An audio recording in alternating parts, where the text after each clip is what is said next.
Bonjour et bienvenue à toutes et à tous sur ma chaîne YouTube, une chaîne consacrée aux témoignages à prendre en tant que tel, d'outils, processus et ressources thérapeutiques et de guérison en cours et ou terminée. Ce que j'entends par guérison en cours et ou terminée, c'est un retour à l'équilibre naturel, donc je ne parle pas de normalité, mais de retour à l'équilibre naturel qui, lorsque la guérison est terminée, s'avère être stable dans le temps.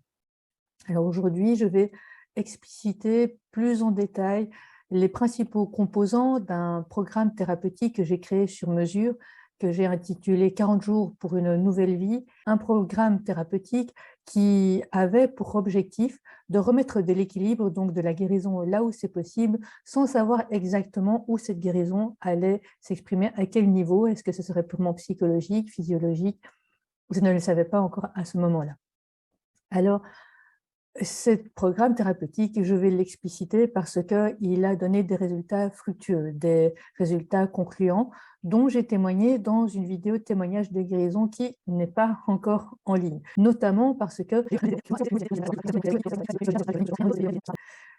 Donc, pourquoi est-ce que je vous parle de cette vidéo ici en intro? Ben, ça a du sens en fait, parce que dans ce témoignage de guérison, j'aborde de façon assez rapide, c'est vrai, et succincte ce programme-ci, et je crois qu'il peut être intéressant que vous puissiez d'abord savoir de quoi il retourne lorsque je parle des différentes composantes de ce programme thérapeutique. Mais avant tout, je pense qu'il est toujours judicieux, lorsque c'est possible, de remettre en contexte ce que l'on explique ou ce qui se passe. Et ici, concrètement, ça veut dire répondre à la question comment et où je positionne ce programme thérapeutique sur lequel je communique parmi tous ces témoignages qui sont actuellement présents sur ma chaîne YouTube. Pour répondre à cette question, je vais devoir aborder deux, trois petites choses. J'ai pu observer, et donc pour que ces ressources thérapeutiques puissent fonctionner, moi j'ai observé que c'est en les ajustant aux particularités de ma situation, en tenant compte de mes singularités, de la partie immuable de mon fonctionnement et de la partie évolutive de mon fonctionnement, dans un environnement qui est le mien en temps réel, eh bien c'est en ajustant toutes ces ressources thérapeutiques que j'ai découvertes à tout ceci que cela a pu être fructueux pour moi. Et j'en arrive du coup à répondre à la question comment est-ce que je positionne le programme thérapeutique sur lequel je suis en train de communiquer, sur lequel je vais communiquer plus en détail là maintenant. Eh bien, en rien, je ne m'érige comme une personne qui vous propose une méthode qui, si vous la copiez-collez, va être parfaitement efficace pour vous apporter les guérisons dont vous avez besoin, quelles que soient les épreuves que vous traversiez et là où vous en êtes dans votre vie. Ce n'est même pas une question de me sentir légitime ou pas, c'est une question de bon sens basée sur mon expérience personnelle. Et c'est pour ça que je vous invite, dans tout ce que je dépose sur ma chaîne YouTube, et en particulier dans cette vidéo-ci, à aborder, à observer, et comme je l'ai fait précédemment, et à intégrer ce qui peut être potentiellement bénéfique pour vous en l'adaptant à vos propres singularités, aux propres particularités de votre situation dans l'environnement qui est le vôtre, quelles que soient les épreuves que vous viviez. Alors, si je ne positionne pas mon programme comme une méthode ici qui va être efficace pour vous, que vous pouvez appliquer chez vous pour vivre de véritables guérisons, eh bien, pourquoi est-ce que je communique dessus? Alors, c'est vrai, c'est une question que l'on pourrait se poser. Ma réponse à cette question, elle est très simple, c'est simplement parce que nous sommes à la fois tous uniques et semblables. Qui révèle à quel point la nature nous met sous les yeux que nous sommes tous uniques, c'est que même les véritables jumeaux ont des empreintes digitales qui sont différentes. Donc nous sommes tous uniques.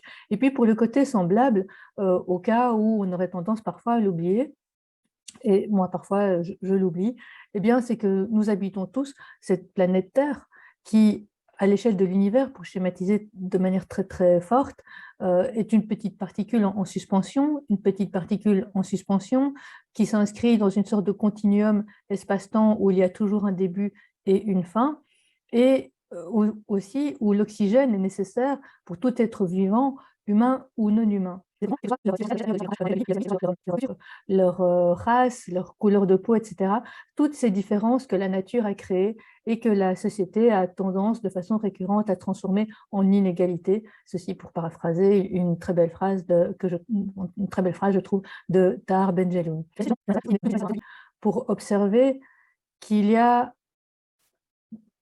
notamment de plus en plus de champs de force sociale et sociétale puissantes qui viennent broyer même les personnes les plus fortes, et cela indépendamment de leur qualité intrinsèque, de leur valeur humaine, et qui les amènent à vivre des traumatismes immenses tels que perdre tout du jour au lendemain, tomber en burn-out, vivre des périodes de détresse psychique intenses et indicibles, quand bien même aurait-elle un certain entourage. Et donc, face à tous ces facteurs extérieurs délétères qui viennent créer et amplifier certains déséquilibres, eh bien, je pense que pour contrebalancer tout ça, il est nécessaire et il est primordial qu'il y ait de plus en plus de personnes qui puissent avoir accès gratuitement à des outils thérapeutiques au sens le plus large du terme, qui soient efficaces pour elles, afin de remettre de l'équilibre là où c'est possible, un équilibre équilibrant dans leur relation avec elles-mêmes, en elles-mêmes, dans leur relation avec autrui, dans leur existence de manière générale.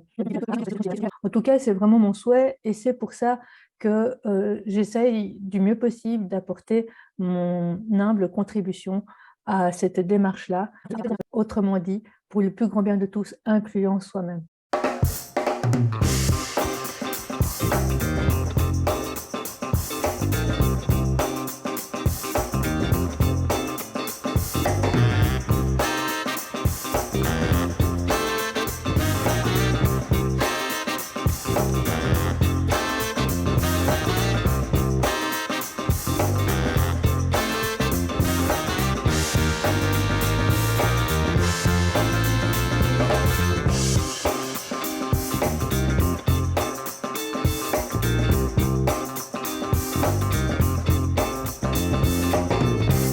Eh bien, les mantras, à la base, j'en avais choisi 5 pour ce programme, et puis je les ai élargis à 6 parce que oui, on ajuste au fur et à mesure, 6 comme les 6 directions.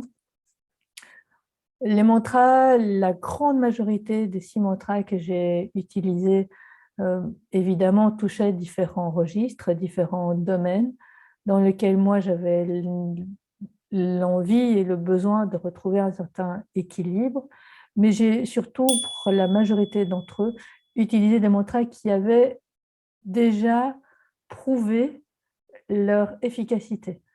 Par exemple, il y a plusieurs années de ça, j'avais entendu parler du mantra Om Mani Padme Hum via Internet. Je ne savais pas à ce moment-là qu'il y avait un nombre de fois précis où il fallait réciter ce mantra. Il y avait beaucoup de choses que je ne savais pas, mais j'avais lu que c'était en lien avec certaines qualités de cœur et de bienveillance. Je me suis dit, bah, pourquoi pas? C'est toujours bon à prendre. Donc moi, je répétais ce mantra assez machinalement quand je le sentais.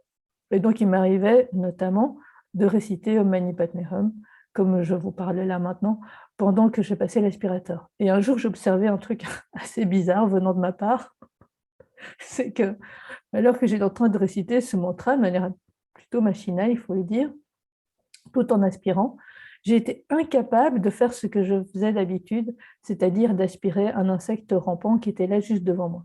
C'est comme si j'allais faire du mal à un autre être vivant, et j'en ai été vraiment, mais physiquement incapable d'aspirer cet insecte, alors que d'habitude, je n'avais aucun, et je n'ai toujours aucun scrupule à réserver une fin de vie à cet insecte rampant au fin fond du sac de mon aspirateur. Et je me suis dit, bah, ça c'est quand même étrange, pendant que je fais que réciter Mani Padme Hum, il y a effectivement dans mon comportement quelque chose qui est de l'ordre du respect inconditionnel de toute forme de vie. Et donc, c'est notamment pour ça que j'ai utilisé ce mantra-là. Pendant ce programme, je n'étais pas en train de passer l'aspirateur. J'étais dans un état où mon mental est légèrement à l'extérieur et légèrement à l'intérieur, et une conscience pleinement présente dans mon territoire intérieur. Ça veut dire légèrement à l'extérieur, Ça veut dire que si quelqu'un sonnait ou entrait dans la pièce, je pouvais tout à fait réagir de manière normale. Mon mental légèrement à l'intérieur, ça veut dire que j'étais quand même suffisamment apte à pouvoir mettre des mots sur ce qui se passait à l'intérieur de moi. Et ma conscience, une forme d'attention pleinement à l'intérieur, dans un territoire intérieur, eh bien, je ne peux pas l'exprimer autrement que comme ça. Voilà. Alors peut-être c'est un état de méditation profonde, je ne sais pas. Peut-être c'est un état d'auto-hypnose, c'est possible. Peut-être c'est un état modifié de conscience. Je n'ai pas d'outils scientifiques qui me permettent de mesurer dans quel état je suis à ce moment-là. Donc je ne peux que l'expliquer, l'exprimer de la manière dont je viens de le faire. Lorsque je récitais ces mantras, au début, je le récitais comme je vous parle là maintenant. Et puis, j'ignore pourquoi, probablement grâce à l'expérience des 5 sons thérapeutiques que j'ai pu vivre dans des cours de tai chi et de qigong. En tout cas, naturellement, à un moment donné, j'ai commencé à prononcer ces mantras différemment, c'est-à-dire ce n'était plus une vibration qui se projetait à l'extérieur, et ça avait comme conséquence de faire vibrer, mais vraiment physiologiquement, certains endroits de ma cage thoracique, dans mon dos, dans mon ventre, sur le côté, de façon tout à fait involontaire et imprévisible de ma part. Donc ce n'était plus prononcé Om Mani Padme Hum, mais c'était prononcé Om Mani Padme Hum. Et d'une seconde à l'autre, ça pouvait venir faire vibrer quelque chose plus au niveau du foie. Après, ça pouvait être au niveau de l'estomac. Le lendemain, ça pouvait être plus au niveau du dos. Je n'avais aucune prise sur ça. Alors, cette façon d'exprimer, enfin, de dire ces mantras, à un moment donné, j'ai assez rapidement arrêté parce que je sentais que je sortais de ma zone de sécurité. Alors, sortir de ma zone de confort ne me pose pas de soucis, c'est comme ça qu'on peut explorer justement, et puis avec la spontanéité aussi, c'est nécessaire, mais toujours dans un cadre, dans une zone de sécurité. Et là, j'avais vraiment la sensation que je sortais de ma zone de sécurité. Au niveau de cette, en lien justement en fait avec cette expression vibratoire intérieure qui avait des répercussions physiologiques, j'ai décidé d'entrer dans une forme de silence vibratoire. Le silence vibratoire, je ne sais pas comment l'exprimer autrement, mais c'est qu'en fait, je ne disais plus rien. Je ne prononçais plus ces mantras avec la bouche, mais silencieusement. Alors au début, c'était mon mental qui l'exprimait. Et puis, je ne sais pas pourquoi, naturellement, ce n'était plus mon mental qui l'exprimait, mais c'était au niveau de mon cœur. Et même à un moment donné, c'était mon âme qui s'exprimait. Alors, mon âme, pour moi, c'est vraiment une énergie qui est concrète, qui est autonome. Ce n'est pas conceptuel et ce n'est pas biblique, même si les livres religieux peuvent parler à juste titre de l'âme. Moi, personnellement, je vis plutôt mon âme comme une énergie intérieure d'une immense intelligence, d'une immense délicatesse et d'un immense amour par rapport à l'intégralité de mon corps, incluant mon corps physique. Et, et elle est totalement autonome. Mais en ne parlant même pas d'âme, parce que je ne suis pas experte en âme non plus, juste pour vous donner un exemple, quand je parle de silence vibratoire, où ce n'est plus le mental qui exprime, mais c'est le cœur, c'est au niveau de l'énergie du cœur qui prononçait ces mantras. C'est un peu comme l'expression française qui dit venir du fond du cœur. C'est comme lorsque l'on dit je t'aime à quelqu'un où il n'y a pas vraiment de sentiments remplis d'émotions, où il y a juste beaucoup d'émotions mais pas de sentiments. Et quand on dit je t'aime à une personne, où ça vient du fond du cœur, où il y a vraiment des sentiments et des sentiments pleins d'émotions. Eh bien voilà, ici c'était un peu pareil. Quand on dit je t'aime avec son cœur, il y a une énergie qui vient vraiment du milieu de la poitrine qui fait naître ces mots qui s'expriment, parfois silencieusement et pas forcément avec des mots. Eh bien moi ici c'était voilà, c'était pareil, donc je parle de silence vibratoire parce que pour moi Il y a une vibration, il y a une énergie que l'on peut ressentir, qui se manifeste, même si ça reste silencieux. Concernant la vitesse, eh ben, il n'y en a pas. Dans le sens où, ben, comme je l'ai évoqué il y a quelques instants, pour moi, si on veut explorer quelque chose, il faut quand même laisser la part belle à la spontanéité. Et au niveau de la vitesse, je faisais la vitesse spontanée qui me semblait la plus juste et la plus adéquate à ce moment-là pour moi. Et il y a une personne à un moment donné qui m'a parlé de certains mantras, qui m'a dit ah, ça pourrait être intéressant et tu dois répéter ça 108 fois pendant 21 jours.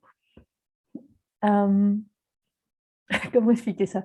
108 fois chaque mantra, en sachant qu'il y en a 6. Mes journées, elles sont faites aussi de 24 heures, comme tout le monde. Et non, voilà, je ne le sentais pas. J'avais juste l'impression que si j'entrais dans cet ordre-là de réciter 108 fois 6 mantras consécutifs, ça allait juste vider de sens l'expérience et ça allait même vider cet espace consacré au mantra de toute expérience relevante, de toute expérience significative. Donc je ne les ai pas prononcés 108 fois, mais je les ai prononcés chacun 9 fois en étant attentif à le faire juste adéquatement. Concernant les affirmations positives, eh bien, il y a pléthore de vidéos sur YouTube, c'est vraiment chouette, qui comportent des affirmations positives. Donc, ce que j'ai fait, c'est j'ai sélectionné plusieurs vidéos dont les phrases étaient suffisamment bien formulées pour que mon mental n'ait pas à s'activer pour comprendre le sens de la phrase lorsque je suis dans cet état légèrement à l'extérieur, légèrement à l'intérieur, au niveau du mental, mais l'attention pleinement focalisée sur mon territoire intérieur. Et j'ai fait une sélection de ces vidéos. J'ai utilisé mon logiciel de montage pour ne prendre que les vidéos, que les phrases, les affirmations qui faisaient sens pour moi, qui venaient vraiment remettre ou renforcer de l'équilibre là où je sentais que c'était nécessaire. Et afin de sortir de quelque chose de routinier, cette sélection de phrases évoluait au fil des jours de ce programme de 40 jours. La visualisation créatrice, eh bien, j'avais lu beaucoup d'informations, de livres, j'avais écouté des conférences sur le sujet, donc visualiser quelque chose, une situation, un événement que l'on souhaite voir se manifester dans notre vie.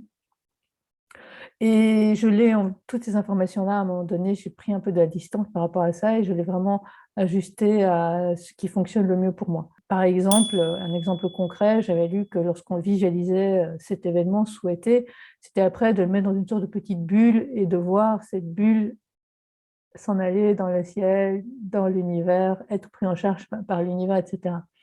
Et moi, lorsque je suis dans cet état où mon mental est un peu à l'intérieur et un peu à l'extérieur, et ma conscience pleinement dans ce territoire intérieur, à l'intérieur de moi, eh bien, lorsque je suis dans cet état-là, commencer à imaginer quelque chose qui a été préétabli par une autre personne et qui ne me parle pas spécifiquement, ça ne fonctionne pas.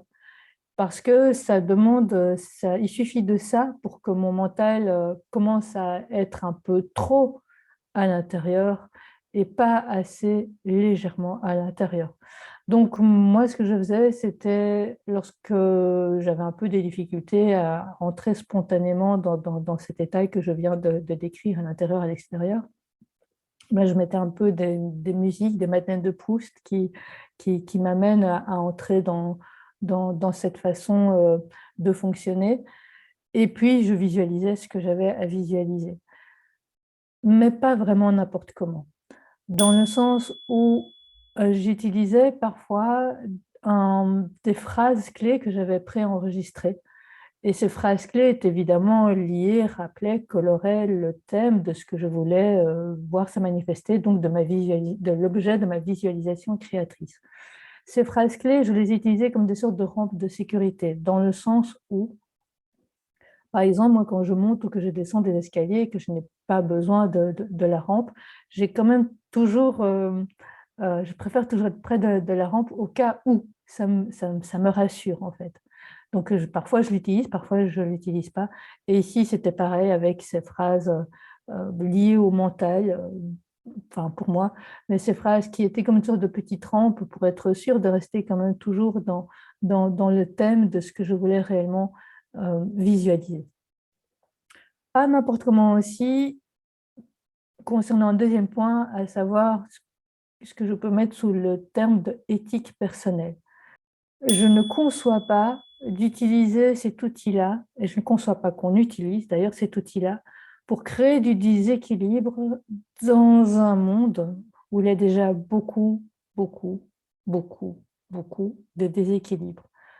Je ne conçois pas que l'on puisse agir dans ce sens-là, que ce soit un déséquilibre au niveau beaucoup plus personnel, au niveau local ou au niveau global. Ce que je faisais, c'est que je demandais à l'esprit concerné, je lui disais ce que je souhaite voir se manifester, que je visualise, je souhaite que cela soit, si et seulement si c'est en accord avec le plus grand bien de tous, incluant le mien. Parce que je ne peux pas tout savoir, et incluant le mien, parce que, évidemment, souhaiter quelque chose de bien pour les autres, mais qui soit délétère pour soi-même, ça amène du déséquilibre aussi, puisqu'on fait partie d'un grand tout.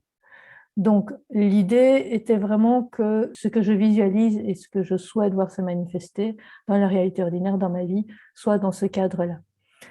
Deuxième aspect, comment expliquer ça de manière très claire, c'est que je n'ai jamais, et je ne ferai jamais d'ailleurs, au cas où cette visualisation créatrice fonctionnerait réellement, visualiser une situation où une personne que j'ai en tête fasse des choix ou ait des comportements tels que moi je souhaiterais qu'elle en ait.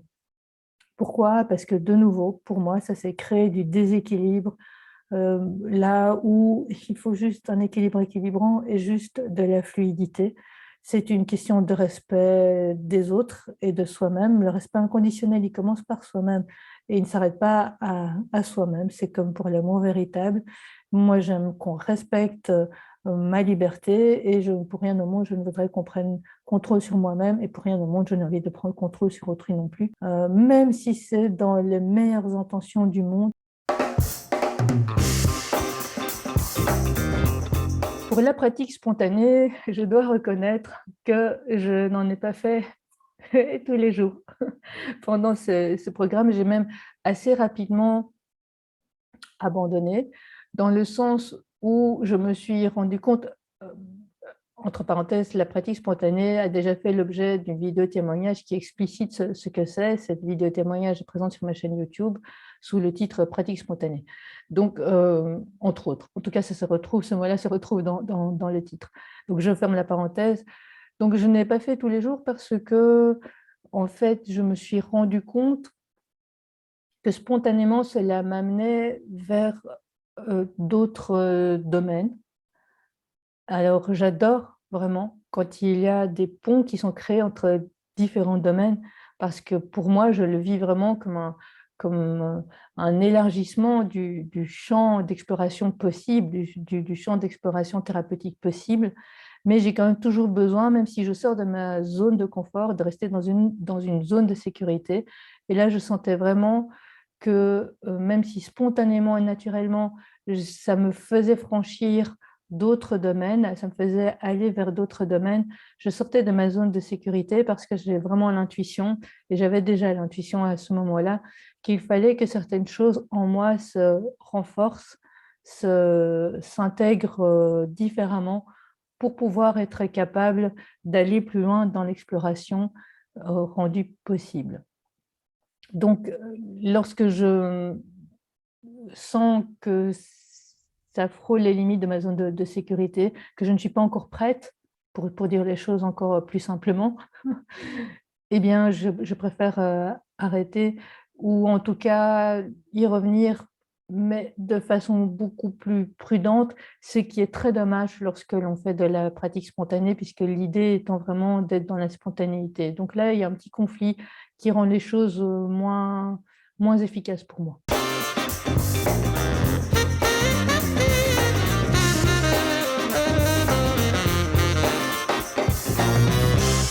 Concernant la combinaison gagnante, donc la synergie fructueuse entre les voyages chamaniques de guérison et la psychothérapie classique de type systémique avec une jeune psychiatre qui a été reconnue en tant qu'esprit guérisseur incarné par les esprits de réalité non ordinaires avec lesquels j'ai l'habitude de travailler en voyage chamanique depuis plusieurs années, et donc des esprits vis-à-vis desquels j'ai développé une véritable confiance, donc mes esprits protecteurs, initiateurs, guides, alliés, protecteurs. Eh bien, j'ai déjà fait une vidéo témoignage à ce sujet que j'ai postée l'année passée, donc en 2021, sur ma chaîne YouTube pendant la saison estivale, je ne sais plus si c'était juillet ou août. Donc, je ne vais pas revenir sur le contenu, qui, quoi, comment, pourquoi, mais je reviendrai dans quelques instants sur un événement imprévu qui s'est passé lorsque je me filmais pendant que je faisais ce témoignage-là. Alors, on va entrer dans le vif du sujet, qui est le chamanisme. Le chamanisme, c'est un sujet qui est très compliqué pour moi de rendre avec des mots à partir du moment où je veux vraiment en parler dans toute sa finesse. Et puis, de toute façon, dans le cadre d'une vidéo sur YouTube, il y a évidemment des choses que l'on ne peut pas transmettre. Néanmoins, je vais essayer de vous donner un maximum d'informations possibles qui soient en adéquation avec le fait que ce soit une vidéo YouTube. La première chose à faire, je pense, c'est vraiment mettre en contexte très brièvement tout ce que je vais dire ici, à savoir que il y a quelques années, lorsque j'entendais parler du chamanisme, pour moi, c'était juste un truc qui était pour les drogués qui voulaient un prétexte spirituel pour faire leur petit shoot. Oui, je n'ai pas honte, je ne suis pas fière non plus d'avoir eu cette vision-là du chamanisme, ça faisait partie de mes croyances de l'époque, et ça aboutit au fait que lorsque je rencontre à présent des personnes qui ont cette même vision du chamanisme, eh bien, je trouve ça relativement compréhensible, étant donné que ça a été ma vision à moi pendant un certain temps, voire un temps certain. Et puis la vie est mouvement et il y a des peurs qui font place à la curiosité. Ça, c'est un très bon starter pour faire reculer l'ignorance. Ce n'est pas la seule et unique condition, mais c'est une des conditions quand même pour que l'ignorance recule un petit peu.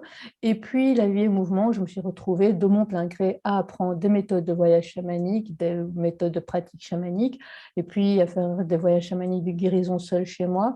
Et puis la vie est en mouvement, je me suis retrouvée en psychothérapie, donc avec cette jeune psychiatre dont j'ai parlé tout à l'heure. Donc cet esprit guérisseur incarné qui, là, était ma psy, parce qu'il y a des esprits guérisseurs incarnés qui ne sont pas forcément psy, il y a des psys qui ne sont pas forcément d'esprits guérisseurs incarnés, et donc il y a des esprits guérisseurs incarnés qui ne sont pas obligés d'être dans une fonction de psychothérapeute, psychologue, psychiatre. Heureusement, il y a tout un champ d'application qui est offert, qui est large pour ces esprits guérisseurs afin qu'ils puissent exprimer leur qualité d'âme, leur don pour la guérison. Mais là, pour moi, c'était une bonne nouvelle. J'avais un esprit guérisseur incarné en la personne du psychiatre. Et donc, ce psychiatre a accepté de tester cette synergie. Cette synergie étant fructueuse, j'ai trouvé tout à fait cohérent et pertinent d'intégrer cette ressource thérapeutique-là, cette combinaison-là, dans le cadre de mon programme 40 jours pour une nouvelle vie, donc programme de guérison programme thérapeutique pendant 40 jours consécutifs.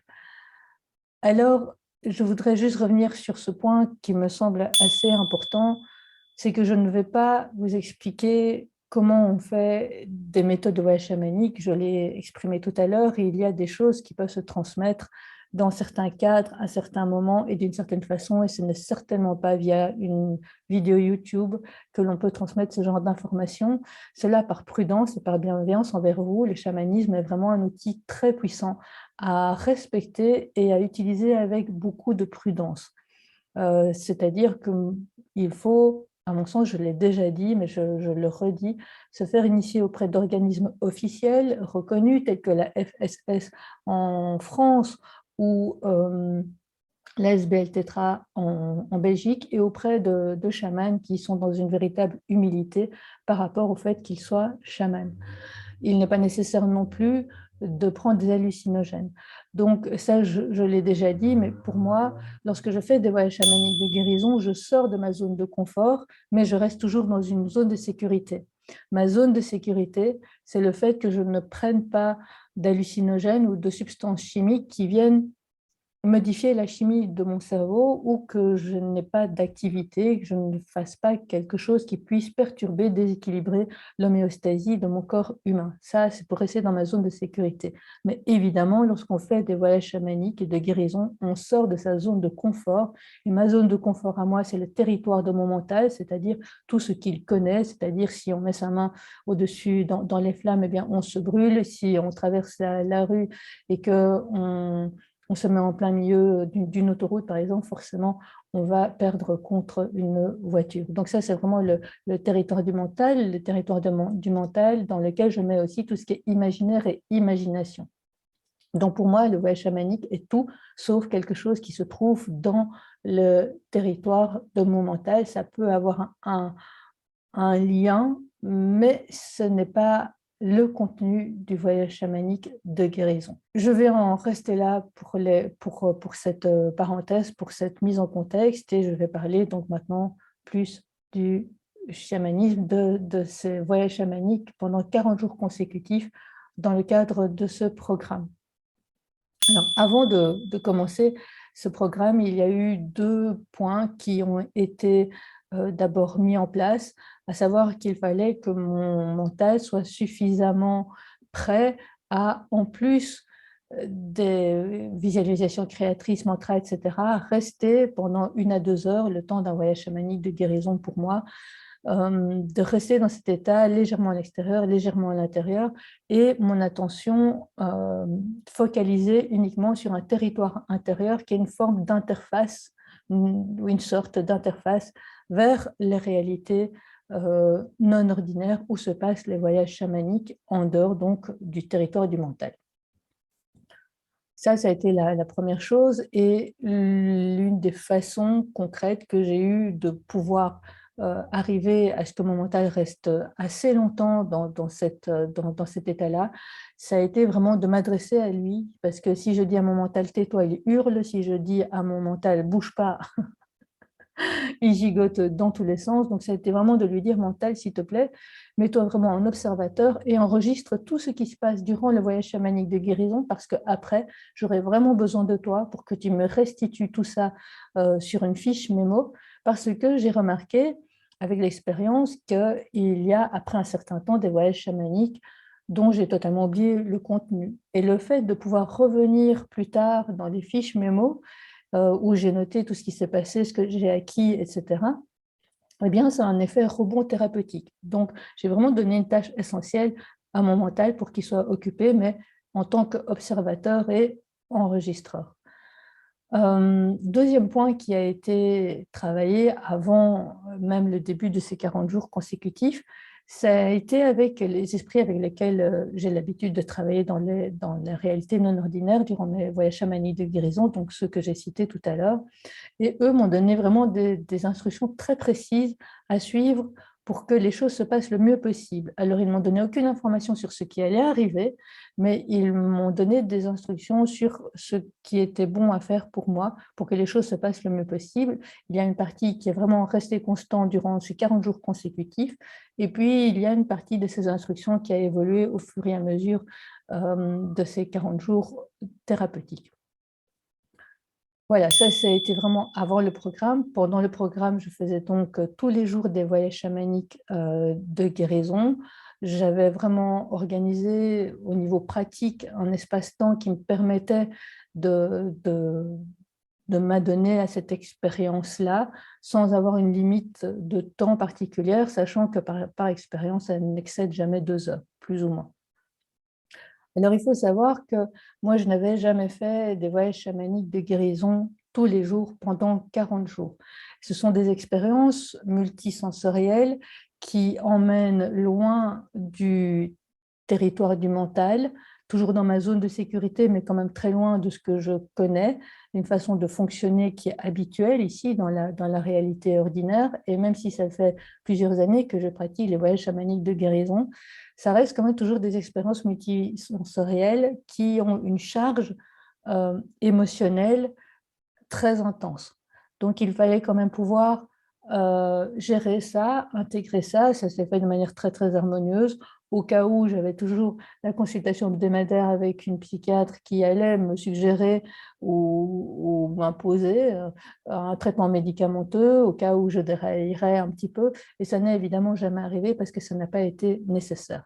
Lorsque l'on fait les choses en respectant toutes les conditions sine qua non pour que l'expérience se passe le mieux possible, eh bien, il n'y a pas de nécessité, on ne déraille pas. C'est très simple, la raison est vraiment très simple, c'est la même chose que lorsque vous avez votre médecin traitant qui vous prescrit un médicament, il faut prendre une pilule chaque matin au moment du petit déjeuner. Évidemment, si vous ne respectez pas ça, si vous prenez 2 pilules au lieu d'une, eh bien, ça va avoir un impact pas très sympa sur votre corps.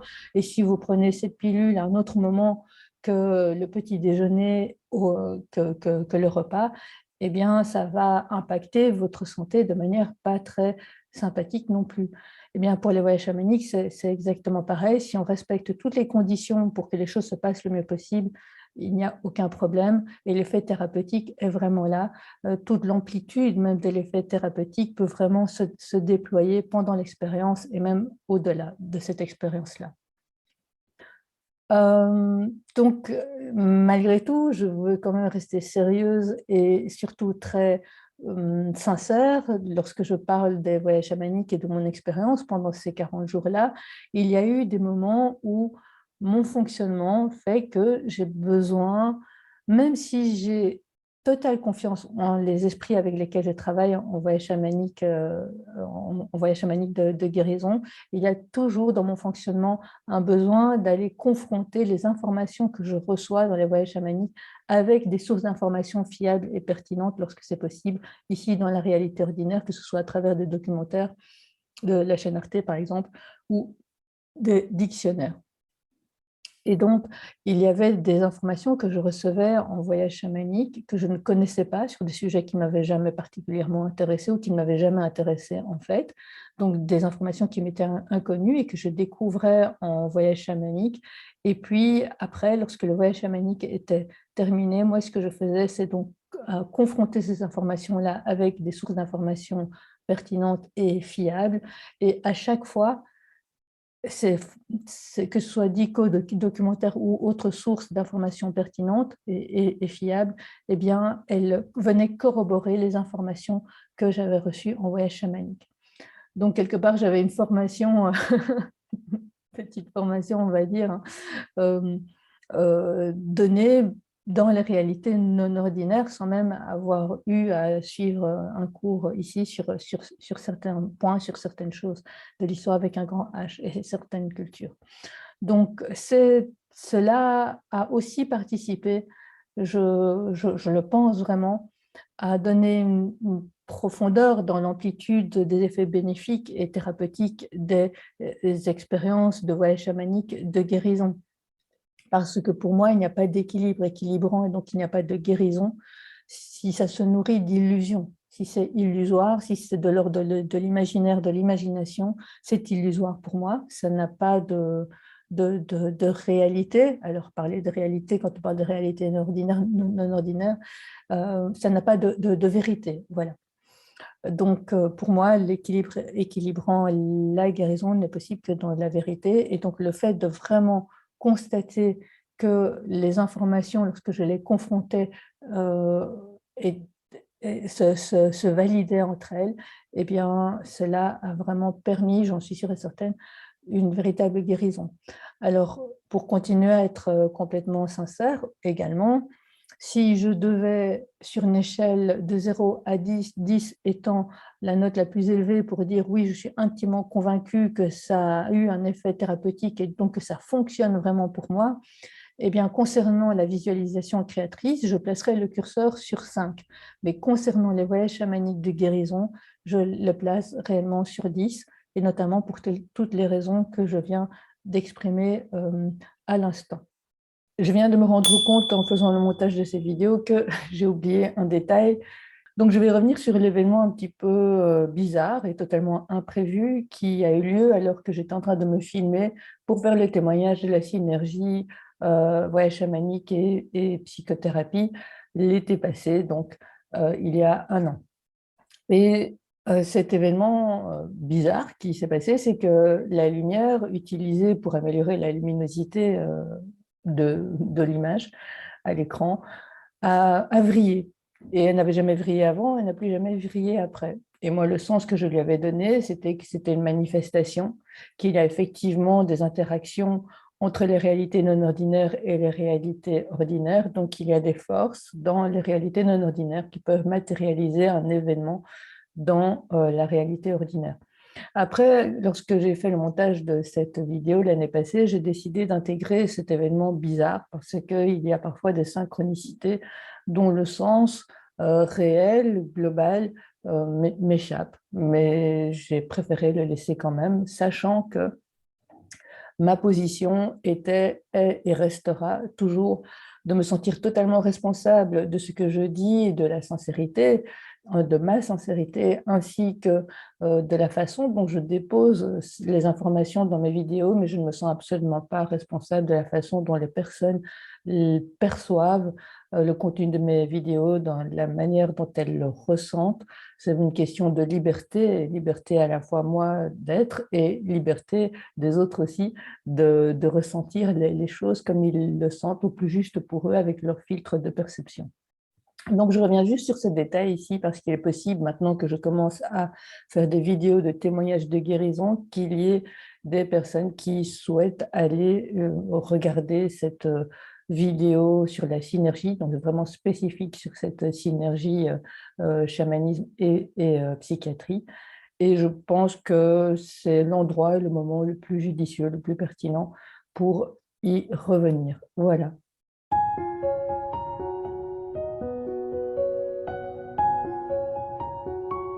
Merci à vous qui avez suivi jusqu'ici. C'est très courageux de votre part, cette vidéo avec ces informations qui étaient assez denses et assez complexes. Et j'ai vraiment essayé au maximum de rendre les choses les plus simples, mais pas plus simples qu'elles ne le sont, pour reprendre la phrase de l'autre, pour paraphraser l'autre plutôt. Et je vous remercie vraiment d'être resté avec moi jusqu'ici.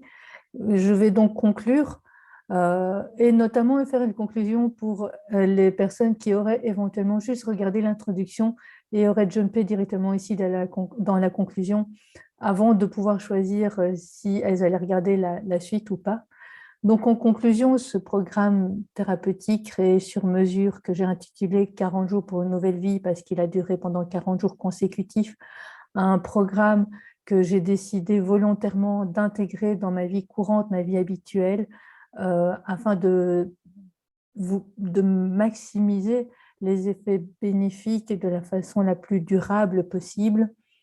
Ce programme thérapeutique où j'explicite dans cette vidéo les principaux outils, les principales composantes qui, à la base, sont des outils thérapeutiques que j'ai pu observer chez les autres et que j'ai ajustés à mon propre fonctionnement en tenant compte de mes propres singularités, dans les particularités de ma situation, dans l'environnement qui était le mien en temps réel et que j'ai ajusté à chaque fois.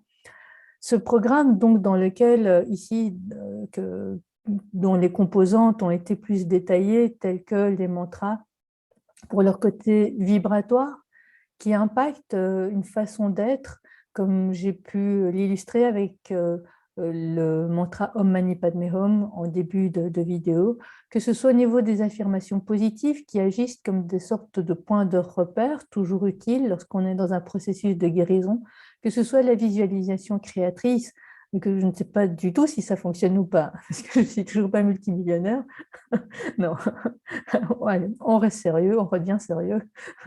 Que ce soit donc pour la visualisation créatrice, où là, je suis sûre et certaine d'une chose en tout cas, c'est que ça libère des hormones de bien-être et qu'il est scientifiquement prouvé que les hormones de bien-être participent à une bonne immunité, donc à une bonne santé, ce qui est toujours intéressant lorsqu'on est dans un programme de guérison.